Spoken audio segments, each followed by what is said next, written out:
उसके बाद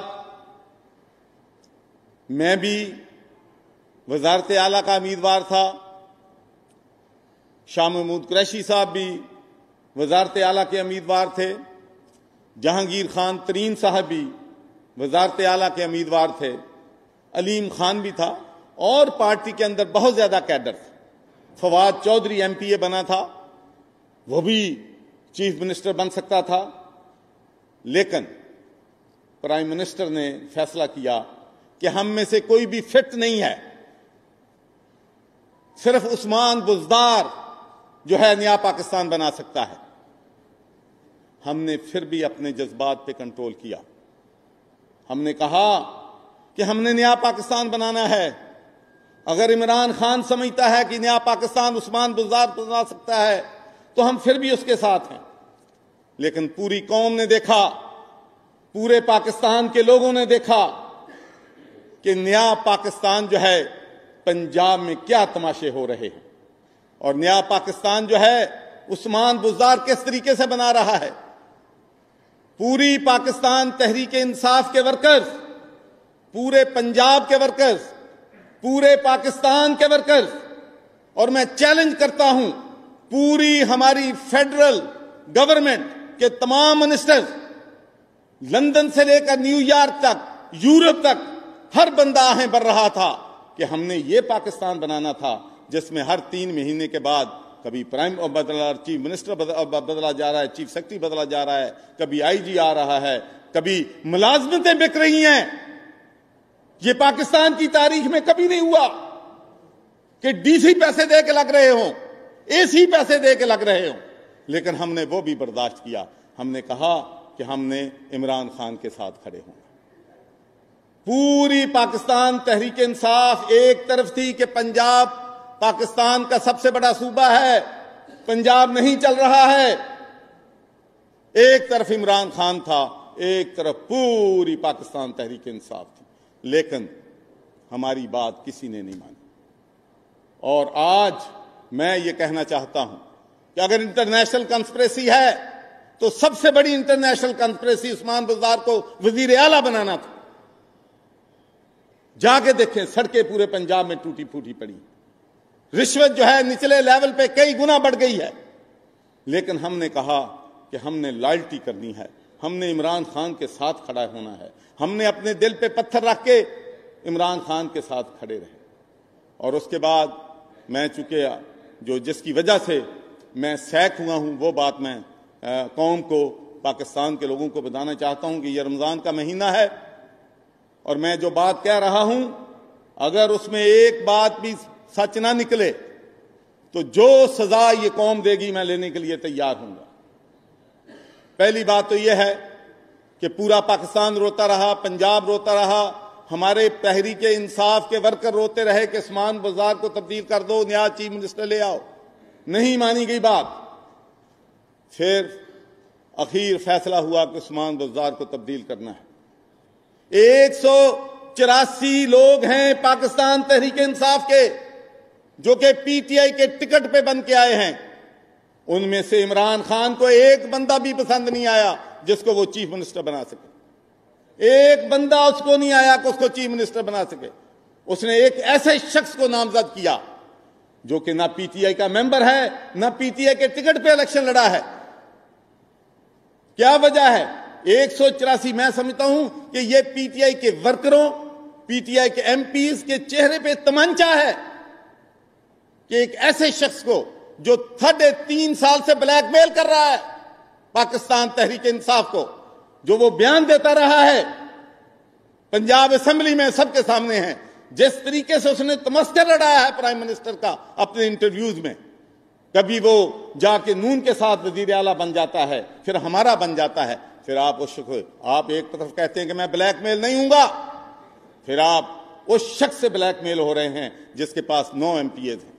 और मैं आपको ईमानदारी से कहता हूं, मैं 1.5 साल नून में गवर्नर रहा हूं, 3.5 साल से PTI का गवर्नर हूं। उस वक्त मुल्क में पंजाब के अंदर 4 सूबे नहीं थे। पंजाब के अंदर एक बहावलपुर सूबा था, एक गुजरात सूबा था, एक पंजाब के अंदर चकवाल सूबा था, एक मंडी बहाउद्दीन सूबा था। तो मैंने एक दफा किसी काम के लिए एक सीनियर पुलिस ऑफिसर को फोन किया, तो जब उसने मुझे बताया कि सर इस डिस्ट्रिक्ट में एक ही बंदे की हाकमियत चलती है, उस डिस्ट्रिक्ट में और कोई कुछ नहीं कर सकता, हमने ये भी बर्दाश्त किया, इसलिए कि हम पार्टी के साथ लायर रहना चाहते थे। पाकिस्तान के वर्कर मुझसे, पाकिस्तान तहरीक इंसाफ के वर्कर मुझसे प्यार करते हैं, मैं उनसे प्यार करता हूं, मैं उनको नहीं छोड़ना चाहता था, और हमारे जो दोस्त हैं उनको मैं नहीं छोड़ना चाहता था। मैंने कहा मैंने सब्र करना है, मैंने सब्र करना है, और मैंने सब्र किया। फिर हालत यहां तक पहुंची। मैं आपको ये बात क्लियर करना चाहता हूं कि मुझ पर यह इल्जाम लगाया जा रहा है कि मैं साहबाई असेंबली के अजलास को ताखीर डिलिबरेटरी कर रहा था, अपोजिशन के कहने पे मैं डबल प्ले कर रहा था। तो मैं आज ये बात चैलेंज करता हूं कि प्राइम मिनिस्टर के साथ मेरी 2 मीटिंग्स हुई। प्राइम मिनिस्टर ने मुझे कहा कि चौधरी साहब हर सूरत में पंजाब असेंबली का इजलास 3 अप्रैल के बाद होना चाहिए, लेकिन मैंने इसलिए नहीं बताया चौधरी परवेज इलाही को कि मेरे पास ये अमानत थी प्राइम मिनिस्टर की। मैं नहीं चाहता था कि अपने प्राइम मिनिस्टर को मुश्किल में डालूं। और चौधरी क्यों मुझसे नाराज हैं कि मैंने असेंबली का इजलास नहीं बुलाया? वो भाई मेरे पास इस्तीफा आए, इस्तीफे को मंजूर करूं तो फिर असेंबली का इजलास बुलाऊं। फिर 2 तारीख को इन्होंने मुझे कहा कि आज ही इस्तीफा मंजूर करो और आज ही असेंबली का इजलास करो। तो मैंने कहा भाई मैं प्राइम मिनिस्टर के पास जा रहा हूं, मैं प्राइम मिनिस्टर से बात करूंगा और उसके बाद मैं इस्तीफा जो है वो मंजूर करूंगा। मैं वहां पर प्राइम मिनिस्टर साहब के पास गया, वहां पार्टी के 7-8 रहनुमा थे। कोई मेरी बात को कुरान पे हाथ रख के झूठा कहे जो मैं आज बात करने लगा हूं। तो उन्होंने कहा जी इस्तीफा मंजूर। मैं कहा सर मंजूर। उसके बाद उन्होंने कहा परवेज खटक साहब एक कागज का टुकड़ा ले आए मेरे पास कि इस पे दस्तखत करो। मैंने कहा भाई ये क्या है? नहीं दस्तखत करो। उस पे लिखा हुआ था कि 2 अप्रैल को असेंबली का इजलास बुलाया जाए। मैंने कहा सर खुदा के लिए मैं बरतानिया की मेंबर पार्लियामेंट रहा हूं, मैंने अपनी जिंदगी सारी गैर कानूनी गैर आईनी काम नहीं किया। मैं कॉन्स्टिट्यूशन की प्रायोरिटी पे बिलीव करता हूं। अभी इस्तीफा मेरे पास है, इस्तीफा ने जाना है लॉ डिपार्टमेंट में, उसके बाद चीफ सेक्रेटरी के पास जाना है, उसके बाद उसकी नोटिफिकेशन होनी है, उस नोटिफिकेशन के बाद लॉ डिपार्टमेंट ने समरी मूव करनी है सवाई असेंबली की। सर मैं मेंबर ऑफ पार्लियामेंट रहा हूं, सर मुझसे ये गुनाह ना कराएं, सर रात के अंधेरे में मुझसे असेंबली का इजलास ना बुलाएं। अगर आप ये जरूरी चाहते हैं तो खुदा के लिए मुझसे रिजाइन ले लो, मैं अपना इस्तीफा देने के लिए तैयार हूं, और फिर जो मर्जी गैर आईनी काम कराना है नया गवर्नर से करवा लो।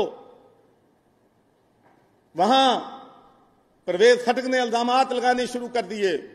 मैंने तहम्मुल किया। मैं इस बात में मानता हूं कि मैंने उस वक्त अपनी आवाज ऊंची की इसलिए कि मैंने अपनी जिंदगी में ऐसा काम पहली दफा कर रहा था। तो फिर 10-15 मिनट के बाद फिर मेरे पास सारे आए। परवेज इलाही ये कहता है कि अगर इलेक्शन 2 को नहीं होता तो मैं जीत नहीं सकता, 2 को इलेक्शन करवाना जरूरी है। मैंने फिर प्राइम मिनिस्टर के पास गया। मैंने कहा मैं 5 प्राइम मिनिस्टर से अलहदगी में मिलूंगा। तो मैंने प्राइम मिनिस्टर साहब से कहा कि सर ये 3.5 साल से हमें ब्लैकमेल कर रहे हैं, मैं खुश नहीं हूं। हमारे पास 184 मेंबर्स थे, उनमें से क्यों एक नहीं बन सकता? मेरा दिल नहीं करता इसको सपोर्ट करने को, और ये काम भी मैं अपने दिल पे पत्थर रख के सर अगर आप हुक्म देते हैं तो मैं ये भी करने के लिए तैयार हूं। और मैंने वो दस्तखत भी कर दिए अपने जमीर के खिलाफ। लेकिन एक बात मैं कहता हूं कि जैसा करोगे वैसा भरोगे।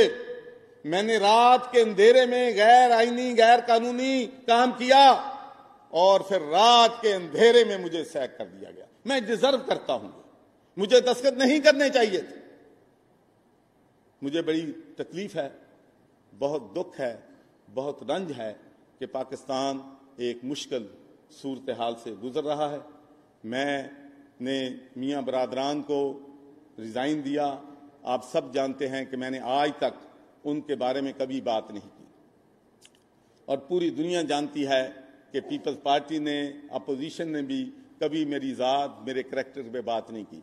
एक बात पाकिस्तान में सबको पता है कि मोहम्मद सरवर कोई गैर कानूनी और गैर आईनी काम नहीं करेगा, ये सबको मालूम है। इसलिए मेरी वो इज्जत करते हैं, और मेरी ख्वाहिश है कि मैं आपको ये भी बताना चाहता हूं कि मैं कोई 10 दफ़ा रिज़ाइन देने की कोशिश की है पिछले 2 सालों में। मेरे ज़मीर पे बड़ा बोझ था, मैं तकलीफ में था जो पंजाब में हो रहा उसको देख, जो तमाशे चल रहे थे। मुझे मेरा रिज़ाइन, मैं प्यार से जाना चाहता था, मैं लड़ाई करके नहीं जाना चाहता था, मैं गाली गलौज की सियासत पे बिलीव नहीं करता। अब भी मैं कहता हूं कि मैं पीटीआई के दोस्तों के साथ, मेरे भाई हैं, दोस्त हैं, मैं उनके साथ गाली गलौज में जाने के लिए तैयार नहीं। लेकिन अगर उन्होंने गाली गलौज की तो मैं फिर ईंट का जवाब पत्थर से भी देना जानता हूं। फिर मैं ये भी वार्न करता हूं, मेरे सीने में जो राज हैं फिर सब आएंगे। लेकिन अब मैं ये कहता हूं पीटीआई के वर्करों को कि मैं आपके साथ हूं, आप मेरे भाई हैं, आपके जज्बात से मैं आगाह हूं। मैं माफ़ी चाहता हूं कि हम आपको एक दिन भी मेरे पीटीआई के वर्करों ने ये फील नहीं किया कि वो इक़्तिदार में आ गए। यकीन माने जब हम अपोजिशन में थे हम बहुत ज़्यादा ताकतवर थे। और आखिरी बात करके मैं आपसे इजाज़त चाहूँगा, रात को मुझे टेलीफोन कॉल आई कि चौ साहब, परवेज इलाही हार रहा है, आप असेंबली का इजलास मुलतवी कर दें,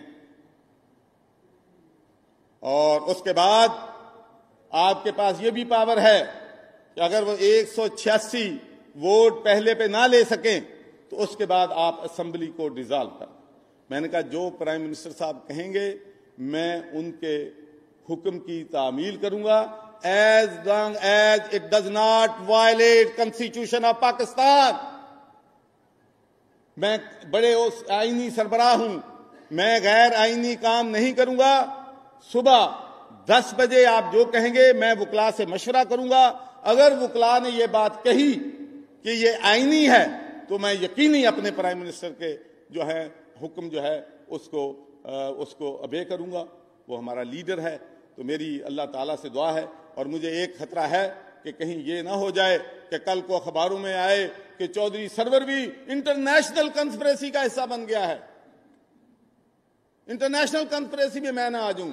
लेकिन एक बात मैं as a piece of advice अपने तमाम क्रॉस पार्टी पॉलिटिशियंस को कहता हूं कि दुनिया का कोई मुल्क भी पूरी दुनिया से टक्कर नहीं दे सकता, अमेरिका भी टक्कर नहीं दे सकता। हमें अपने हदूद में रहना चाहिए। आज़ाद खारजा पॉलिसी हर मुल्क का हक है।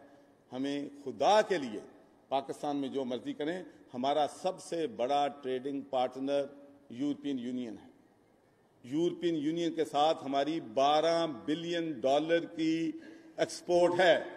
पूरी दुनिया जो अपने ताल्लुकात बनाती है वो पहले देखते हैं कि हमारे उनके साथ मुआशी मफादात क्या हैं। हमारा सबसे बड़ा मुआशी पार्टनर यूरोपियन यूनियन है। हमें उनके साथ ताल्लुकात अपने अच्छे रखने हैं। मुझे मालूम है कि कितनी मुश्किलात के बाद मैं पाकिस्तान में GSP प्लस लेके आया था। मैं 4 दफा वहां पर गया था, अपने खर्चे पे गया था, इसलिए कि मेरे मुल्क को फायदा होगा।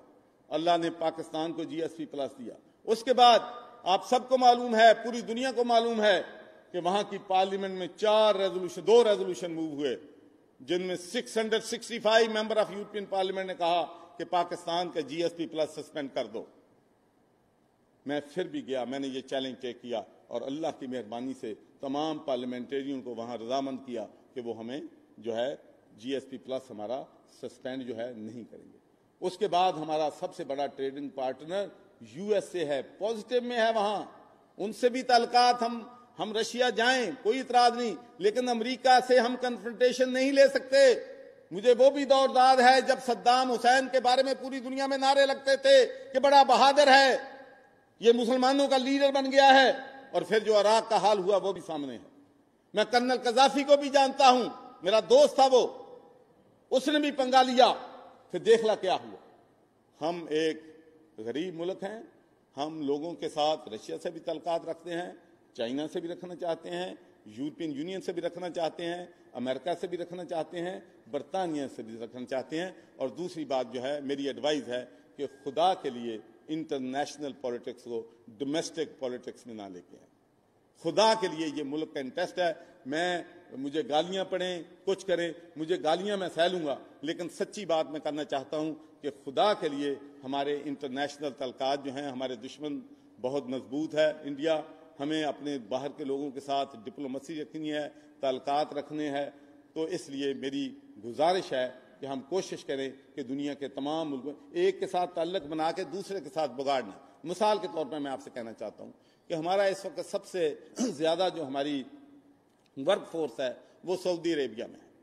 वहां से हमें सबसे ज्यादा ज़र मुबादला आता है। तो जब हमने अपने तल्कात का फैसला करना है तो हमें सऊदी अरब को सबसे ज्यादा इंपॉर्टेंस देनी, हर मुश्किल वक्त में हमारा साथी है। उसके बाद यूएई से हमें सबसे ज्यादा ज़र मुबादला आता है, फिर हमें यूरोप से आता है, बरतानिया से आता है, अमेरिका से आता है। तो हमें अपने तल्कात को देखना है कि जो $13 बिलियन हमारे मुल्कों में आ रहा है वो किन ममालिक से आ रहा है, उन ममालिक से हमने गहरे रवाबत पैदा करने हैं। तो इसलिए मैं समझता हूं कि आज जो पाकिस्तान में हो रहा है, मैं अल्लाह ताला का लाख लाख शुक्र अदा करता हूं। ये मुझे जरूर दुख है कि जब आज मैंने 1 तारीख को वॉलंटरी ये रिक्वेस्ट की थी कि मैं इस्तीफा सर मुझसे ले लें, फिर अपनी मर्जी के काम नया बंदा करके लगवा लें, तो फिर ये सैक करने की मुझे क्या जरूरत है। एक बंदा सैक तो उसको करते हैं जो इस्तीफा ना दे। अगर मुझे कहा भी नहीं गया, मैंने खुद, और ये शाह महमूद कुरैशी, परवेज खटक इस बात के गवाह हैं कि मैंने कहा कि खुदा के लिए मुझसे गैर आईनी काम ना करवाएं, मैं इस्तीफा देता हूं, नए बंदे से काम ले लें। अल्लाह ताला पाकिस्तान का हामी नासर हो। एक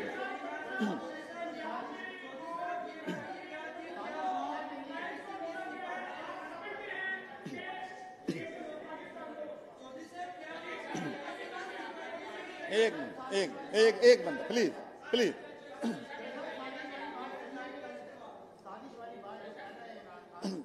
भाई, मैं इस बारे में कुछ नहीं कहना। देखिए, मैं समझता हूं, देखिए मेरी बात ये जो इंटरनेशनल कंस्पिरेसी वाली बात है, मैं मशवरा दे सकता हूं। अगर मेरी पार्टी ने मेरे मशवरे माने होते तो मैं समझता हूं कि आज हम इन हालात में ना होते। तो आज भी मैं कहता हूं कि जो लोग गैर दानिशमंदाना, गैर सियासी मुशावरत इमरान खान को दे रहे हैं, उन मशवरों से परहेज करें।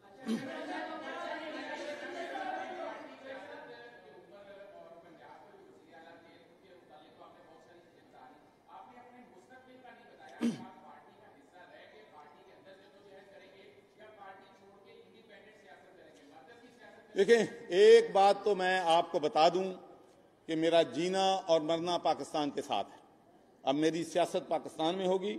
और दूसरी बात यह है कि देखिए, मैं कोई भी फैसला, हजारों वर्कर्स हैं पीटीआई के जिनसे मैं दिल से प्यार करता हूं, मेरे